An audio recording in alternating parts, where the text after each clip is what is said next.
live. All right, good morning, everyone. We have Wednesday, February 26th, 9 a.m. We are continuing work on the miscellaneous changes to election law.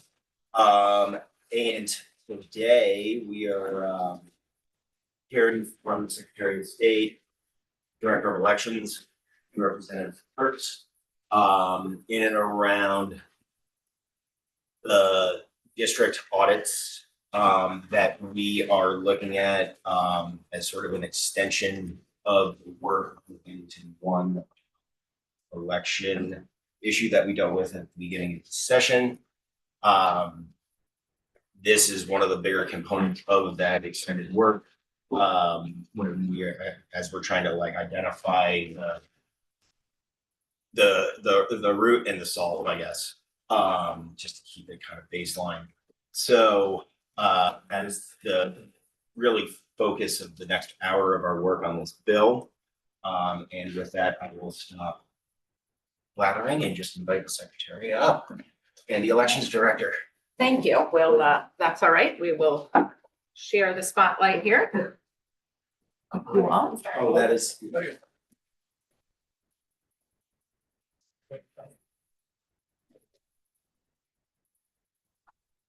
morning, Madam Secretary. Good morning, Director. Good morning, Mr. Chair. Sarah Copeland Hansis for the record. And I want to say, first of all, that our office really appreciates this committee's focus on this issue because we agree with you all that it is worthwhile and a good idea to take a second look and to be sure that we know that our district lines are correct and that voters in Vermont are properly assigned to the district in which they live. And so we look forward to coming back later this week to talk about the remainder of your miscellaneous elections bill. But for this morning, we will stick to talking about our recommendations with respect to how we can best achieve an audit of the district lines in towns and cities that have multiple Senate or House districts in them. So we believe that this project will be most successful if the duties to do this double check and this audit are shared between the entities that have the statutory duty to draw these lines to begin with. And so what I mean by that is that we think it will be most effective if the Secretary of State's office is directed to support the town and city clerks and boards of civil authority in those handful of communities that have multiple House or Senate districts to do a once over and a double check. And your bill contemplated an audit of all of those district boundaries. We believe that work is doable, especially when it is shared between the entities who rightly have the most control over different aspects of this audit. And we would be happy to work with you to develop language that would direct the boards of civil authority and the town and city clerks to conduct a review of their district boundaries that exist in their municipality and report back to us. And we would be happy to create a report for this committee, letting you know what we've heard, who we've heard from, and the extent to which the communities have conducted a review of their district. Am I missing anything?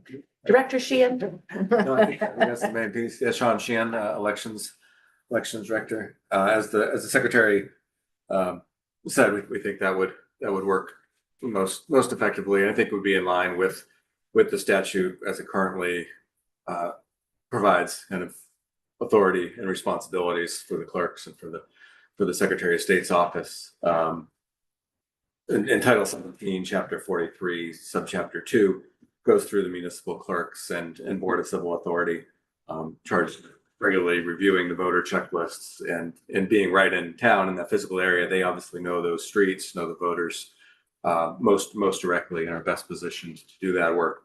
The Secretary of State's office is charged in 17 VSA 2154 with providing that kind of structure to support those municipal checklists, from maintaining the election management system and then providing training and technical assistance as needed. So as the Secretary said, we think having the municipalities directed to conduct that review, we can provide a structure, provide a form for them to return back to us with their report, compile that report. We think that the language that you had in the proposed bill of a deadline of November 15th, 2025 for the report to come back to you, where we think that date works fine. We're in support of that. Yeah, no. And the date there was just to give us time and anticipation of possibly having a different. Right. You mean you didn't want some good reading material over Thanksgiving? Better than Christmas. Why is a little extra China? No.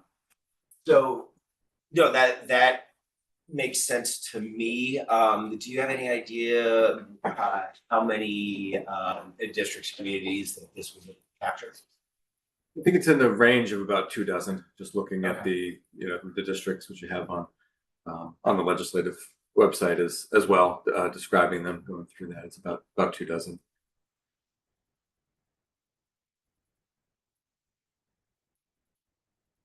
And again, to be clear, this is about 24 towns that have multiple representative districts and or Senate districts, and which would be the ones, as our understanding, are the ones you were looking to get this clarity.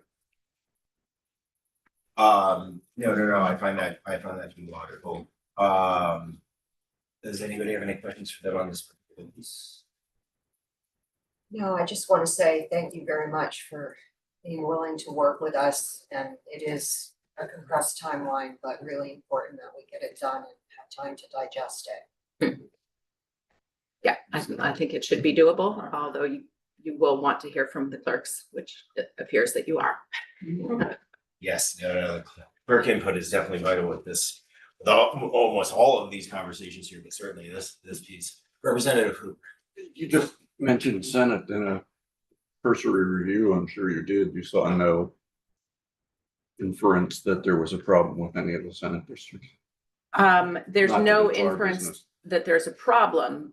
There is at least one Senate district that runs along a road in a municipality, which was really the issue that we where we found the issue in Bennington, was because people on one side of the road are in one district and the other side of the road in the other district. So making sure that that's included in the review in that community, so that the clerk and the BCA feel certain that people are assigned to the proper district.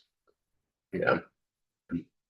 Representative Morgan. Yeah, I was gonna say, 'cause in Milton, I can tell you of an exact same scenario. However, I think we have it right, because literally when you drove down that road during the election season, yard See one signs set of won. yard signs on the other. So I think we got it right, but it is a tough one. That is a bit anecdotal. Yeah. So I think in Yeah. working with Kristen Beers, our town clerk, it's not neither of them are my district, but some of the others, and I believe we have it right. So that's good. I Excellent. appreciate that as a downside. There's one in the And positive an column. engaged citizenry along that road. That's Yeah, amazing. yeah, I love yeah. it. Yeah, in fact, some of the comments we got out were funny, like people saying, well, how come I don't see your sign? I said, well, it's not my district. Yeah. I don't, so it's an educational thing too, for the public. For sure. Yeah, thank you.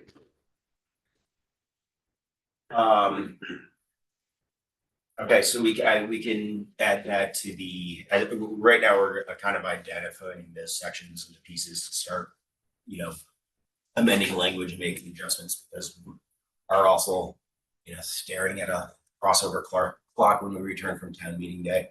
So our hope is to really refine all of these pieces. This is more of a broad statement for everyone. Start refining these sections, identifying things that we want to continue to work on, maybe pause a conversation on, with a goal. And we have to have this voted out by the 14th. So we do have crossover town meeting week to work on it on some downtime. But we will have an exceptionally packed agenda the week we get back. So I just want to say that for situational. That is just the reality of the time management of the moment. Let's see. Is there any other nuggets for us? No. We're getting close, so that if you have any follow-up questions in your next discussion, we'll be here to answer them. Thank you. We Thank you. appreciate you. Okay, Chelsea McGuire? Hi, Chelsea. Oh, sorry.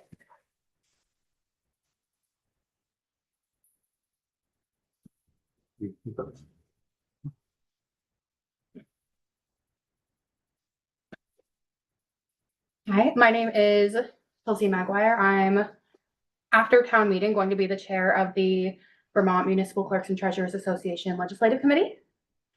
So I was asked to come in and talk today. At first, we were looking at the draft elections bill as a whole, but then I was given yesterday some kind of points to narrow down. So the first one was Bennington 1, and the audit built into the bill that we were talking about.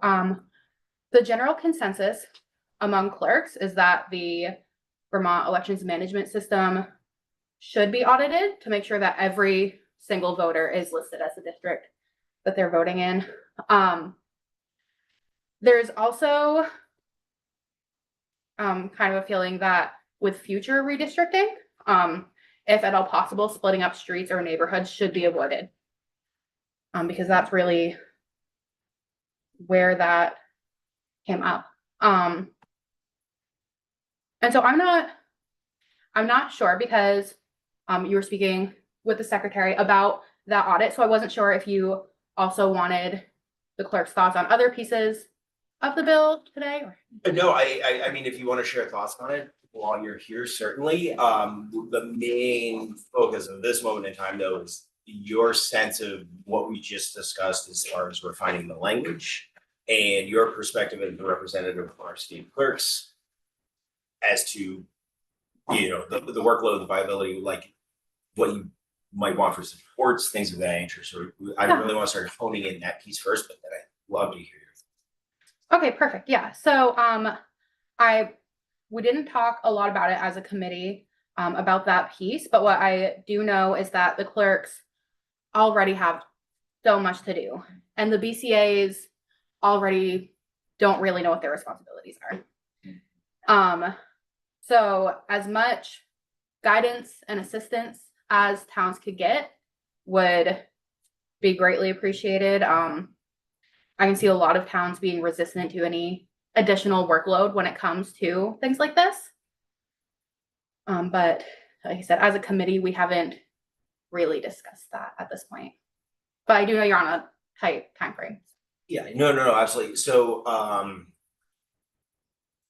I guess my ask would be if you could, after this conversation, after we have a little bit more detail tossed around here and a better understanding of what we're refining this to, if you could try and get a sense of, get an opinion on this as a project, as a, you know, a workload. Yeah. That would be very valuable, because the last thing we want to do is, we all agree and understand that we need to do this, but we also don't want to under-resource you or overburden you. So, Right. Yeah, we appreciate that. I can get that to you today or tomorrow. I appreciate that. Representative Waters. Hi, Hi. could you touch on, when you said the BCAs don't know what their responsibilities are? Can you explain that a little bit further? Is it? Yeah, so over the last 2.5 years, I've worked in 2 different municipalities, and it's been similar in both.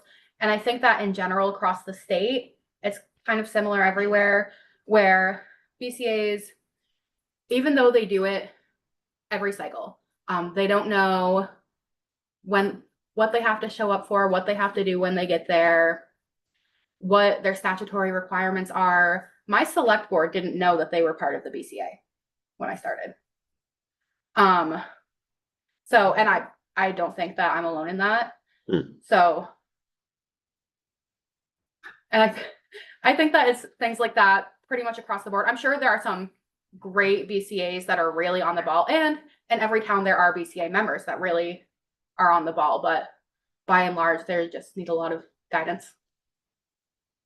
Okay, thanks. Representative Hang, oh, You was can go, Representative Pincinel. Pisnell. I would just add to that, one of the problems that a lot of town clerks run into is their BCA is an elderly population, and it's hard to get younger people to run for justice of peace, which is part of the BCA. So, and then when you try to get training or offer training for them, for whatever reason, if you do it in the evening, that's past their time for going out. I mean, there's just a lot of things that play into that, but again, not knowing what, they're like, oh yeah, I'll be the justice of the peace, and then we say, oh, well, you've got to work elections, like, oh, well, I didn't know I did that type of thing. So it's just a lot of pushback, but again, there are some great BCA members because they've been there for so long, but then there's some that they just don't understand the whole formality of elections, and election laws changing all the time, so not being able to give them the proper education before a meeting is, or before an election is tough as well. Representative Hango. Thank you. I mean, this might seem like a very simplistic solution to the issue because also some people do not use Zoom to attend remote trainings. Some people cannot drive in person to the trainings, but they're willing to serve as part of the BCA. How about, and I know this means more work, but the elections division just making a simple one pager. This is your responsibility as a justice of the peace or a member of the BCA, and the town clerk printing it out and handing it to the folks who are elected to those positions, or mailing it to their homes so that they have the information ahead of time. And that's just a suggestion I'm throwing out. I don't want anybody to weigh in on it at this moment, but it just seems like a reminder for them might be very helpful. Because sometimes, you know, it could be a year in between times that they're called to serve. And you kind of may forget in the course of life what exactly procedure you have to follow on that day. Just a suggestion. Representative. Just to add to that, our amazing city clerk in South Burlington, who recently retired, had like a binder for all the BCA members with like tabs, and it was like every possible thing that you might encounter, and it, step by step, it was so helpful. Wow. So maybe she would share that. Any other questions for Representative Larson? If you have, let's say we're just gonna hypothetical for a second. If you were in a district that had I'm Charlotte in part of Heinsberg, so my district, I have half of one street and not the other side. If you were in a situation like that and you were a town clerk or, you know, member of the BCA, can you anticipate, I know it's hard to do, but like what that breakdown would be, or like what you think the workload would be and what kind of burden it would present? I know that it would work and that it's already has so much work, but can you anticipate in a way like what that job might look like? Understanding that we're speaking in a hypothetical fashion about a pretend district that's not yours. Yeah, so in elections where the clerks are responsible for mailing the ballots out, it would be pretty similar. It would just be another thing to keep track of, and they would have to be super vigilant to make sure that the right ballots are going to the right people, and that's difficult when you have two sets of ballots, especially when they're going on the same street. Sometimes you're sending out hundreds of ballots at once, so you're stuffing all the envelopes, and it would be really easy for just human error to occur in that situation. All right, so thank you for taking the extensive notes on that. I want to start like refining that in edit. I'm writing stuff. Thank you.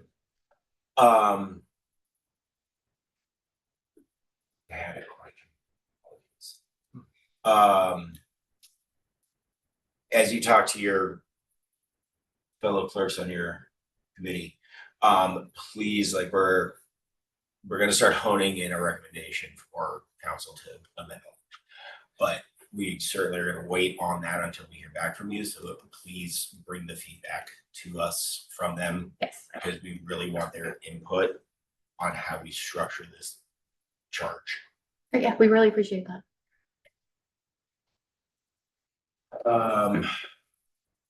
Representatives. Are we gonna talk about any other issues on this, bill, or are we just gonna stop it with what we just listened to? I mean, we're gonna talk about ranked choice voting or So ranked choice voting, absentee balloting? ranked choice voting, we are scheduling a deeper conversation with our Friday time. Okay, And that is gonna be, I just discussed that with Madam Secretary before. And then doing sort of just like a more of like a deep line by line with her and the elections director on Friday. If there are any points you'd like to address, I think we'll go if you want. Thank you. Sorry. Thank you. And before I got elected, I got left hanging in the Westminster chair once or twice too. It's a little awkward. So this, let's keep like noodling at this, maybe and start just discussing what we spoke to here, so we can start honing in our thoughts. I'm open to touching on some of the other pieces if you'd like, since we have our guests here with the time. Representative Waters. I was just gonna say, while we have the clerk's Yes. representation here, Yes. if she's prepared, if you're prepared to talk about ranked choice voting or anything like that, I think it would be great to hear it since they're here in person and just ready to go, even though the rest of the conversation is happening with the Secretary of State's office and stuff on Friday, just while they're in the room. But it's only a thought. So. Have you reviewed the bill? Yes. Okay, cool. I think I wanna hold on the ranked choice voting piece. Just because I wanna do a little bit more of a granular understanding of the process and the function. We did have council go through it with us, but I was hoping to have a deeper like sort of run through on like the applied functions above for Friday. Now, if there are other components of the bill that you perhaps feel comfortable speaking to, I definitely. Yeah.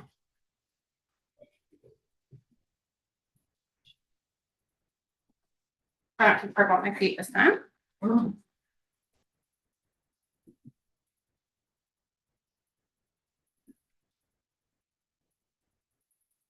So I yesterday sent out a poll to the entire VMCTA, Vermont Municipal Clerks and Treasurers Association, just to kind of get everyone's feelings on the bill.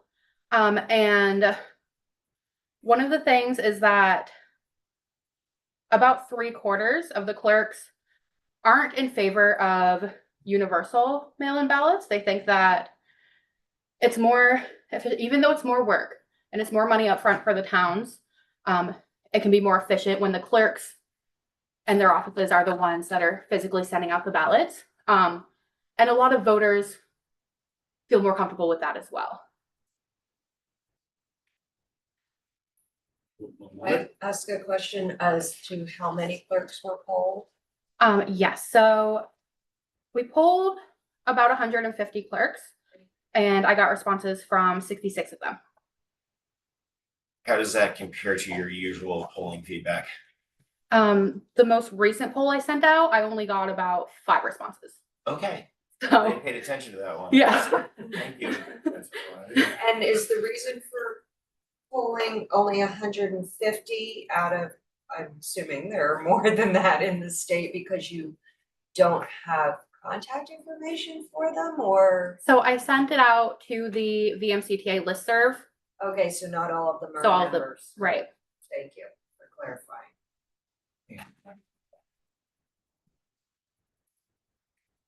I'm just looking at my notes here. Also touching on the deadlines for petitions, this was fresh in a lot of clerks' minds because town meeting is coming up.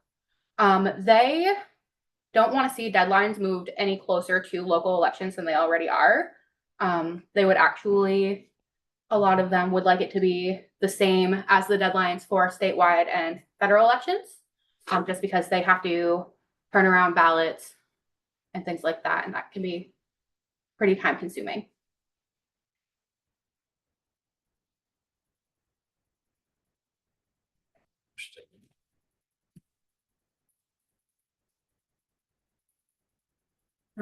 A lot of clerks spoke to including UOCAVA, which is military and overseas voters, in universal mailing. There have been a lot of hiccups, and clerks would really like to be in charge of sending out those ballots internally, just to avoid any issues, because it's already kind of tricky to get the timing right and all of that to make sure that everyone can vote. But subsection 2587, talking about declaring consent for write-in candidates, almost everyone really likes. That would be really helpful for the clerk's offices and for our BCAs. It would cut down a lot of time at the end of election nights when some of us are there until only 10 p.m. Some people are there until 2 a.m. If you don't have to count 1,000 write-ins, it really saves on time and town funding, because you have to pay your people to be there.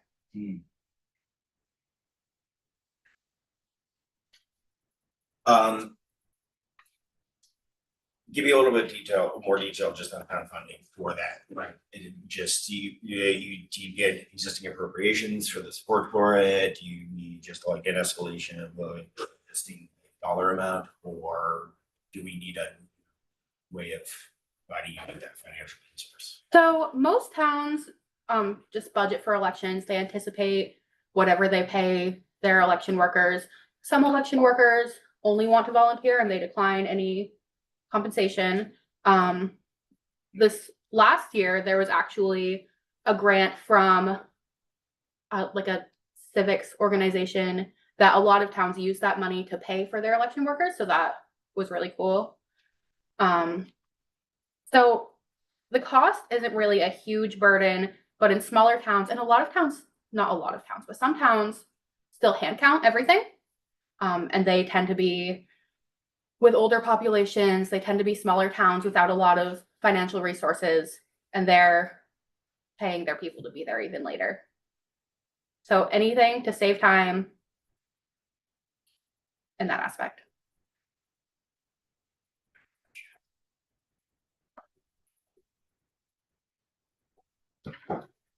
Any other parts? That's what I have for today.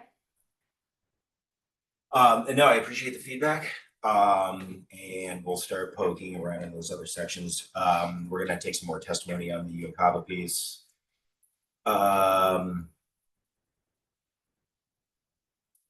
Representative Hisnell. It would be good if Chelsea could reach back out to the association and see if more people could participate before we take more testimony, because I mean, she just mailed it out yesterday and six people responded, but some people may not have looked at their email till today. Sure. So it'd be great to see if more people respond or encourage them to participate in this. Yeah, no, and please continue to bring feedback on this. I really wanna lean into your insights and opinions from your organization as we build this thing. So that's great, Representative Boynton. That doesn't relate to something in the bill, if that's okay. Please. Do you, or on behalf of the clerks, have a perspective or insight on aligning the opening and closing time of polling places from town to town? Oh, yes, we did talk about that. Yes. Good question. Good memory. That's not something I think has been discussed.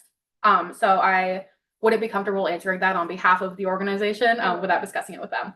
But that is an interesting thought to bring to them. I would love it if you could Put that in the poll. include that with your next email with questions and follow-ups. Okay, great. Because I know there is like fragmented polling times around. Yeah. You know, there's charter changes involved, so there's been conversations about making that a uniform post time. And what that would look like. Right, well, the statute is that you have to stay open till 7, but it'd be great if it There's no said you open. have to open at a certain time. It's the open. Yeah. Yeah. I mean, I know my district has varying opening times Mhm. throughout its municipalities, and there is, there's been feedback on that. So, Great catch, Rep. White. Great catch. Anything else? Questions? Yeah. Again, thank you. Thank you. So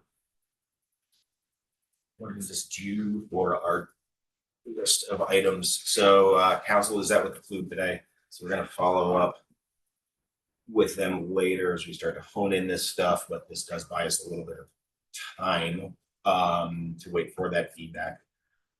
Is there any other components of this bill other than my choice that anyone would like to touch on while we still have about 20 minutes before folks have to leave for a press conference? Representative Newton.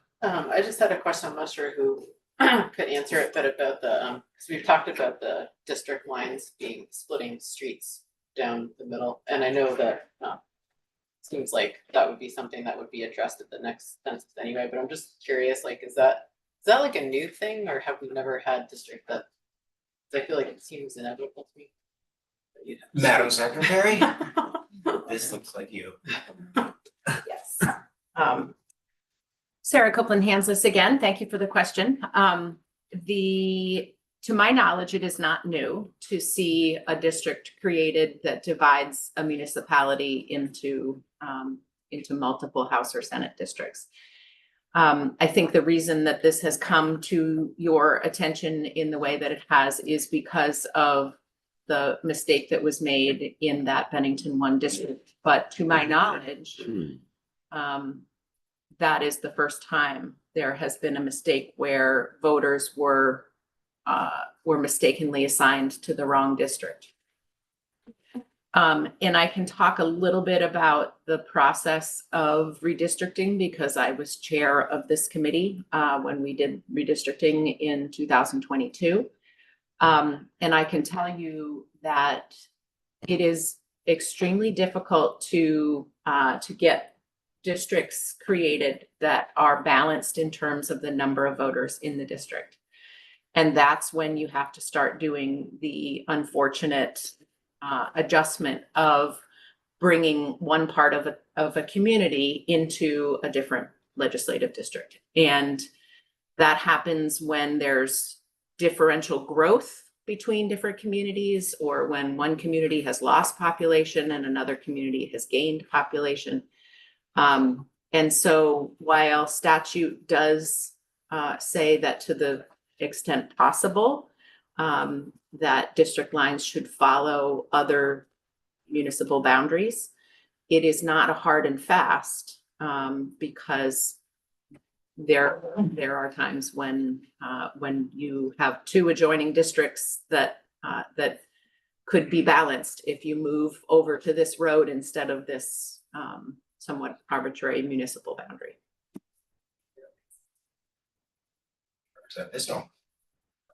For instance, in the Bennington 1 redistricting, would those 55 voters have really made that much of a distant difference if they had gone to the Bennington 1 or all to Bennington 5? It seems like such a small number that when it comes to dividing those street, that the numbers would be so few that it really wouldn't make that much of a variance into what just is larger than the other by less than 100 votes, I guess. So imagine the map that you would look at in that spot in Bennington. And the reason that the center line of the road is chosen is because if you were to say people living on both sides of the road, then your line on the map would be the property boundaries that include the houses that are on the other side of the road. We don't necessarily have access to that level of detail to say, yes, this property has not been subdivided. We know that this lot and these lots are all part of this legislative district. And then the question becomes, where do you stop? What if somebody living on this side of the road has a 2-mile driveway? Are they part of this legislative district? Because we said we're not going to divide the center line of the road. So the reason the center line of the road is used is because it is a hard line on a map that everyone can agree on. And in theory, if we have the proper addresses, physical addresses for the houses on this side versus the houses on that side, you can properly assign people to their legislative district in the election management system.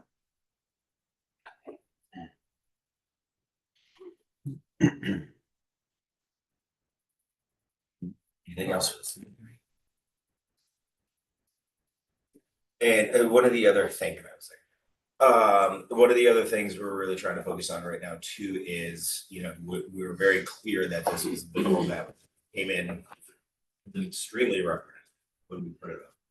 And we were working from like a very, very low. So we gotta start taking a peek in these conversations. Representative Waters Evans is leading on this with the assistance of Representative Pismell.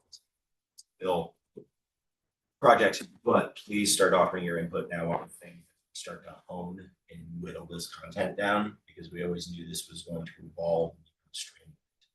We are at that point. I'm very clear about that. So this is the point for member feedback, desired testimony, all of those things. Representative. Thanks. I would add that if anyone has any ideas about somebody who would like to testify or be able to come in now that we've got this block of time on Friday afternoon to talk about it, I think it might challenge us to maybe mentally and emotionally to deal with this for hours on Friday afternoon, but I know we can do it. I think that we should get as much input as we can on the issues that are remaining in the bill Friday, so that we can work on it and discuss it and make some changes over the break and be ready to get it out of here. Good form and consult with the Secretary of State's office before you leave. So if anybody, not just people in the committee, but anybody in general has ideas about someone who would like to testify or should testify about any of these different points, I would love to know. I would just like to extend that to Chelsea, and maybe she could reach out to some of the clerks to see if you might want to testify at 1 o'clock on Friday. No, for sure. I'll call mine. Yes. Do we have Paul Burns in the queue? We can talk about who to bring in, but those are folks, I mean, he's on the list of folks to talk to, as a perspective. Sure. Yep, so put that on the list. Because that is, the joint meeting that we were doing with the Senate on the education project is Senator Callamore decided to, and I decided to hit the pause button on that this week, just given the workload with our crossover obligations. And as that project can continue after crossover, that meeting is on halt, I presume, for the following Friday, March 14th as well. So those clocks will be solely ours for the crossover impacted bills we are moving. So we have extra time per block for those that are subject. All right. Now I know folks have a press conference at 10 o'clock that they need to go prep for. We got 10 more minutes before I was targeting letting everyone go. Does anyone else have time for this, or shall we just go offline now so we continue working on all the pre-crossover work we have in front of us, including this, but So go off. informally. Thank you. Autumn, take us off.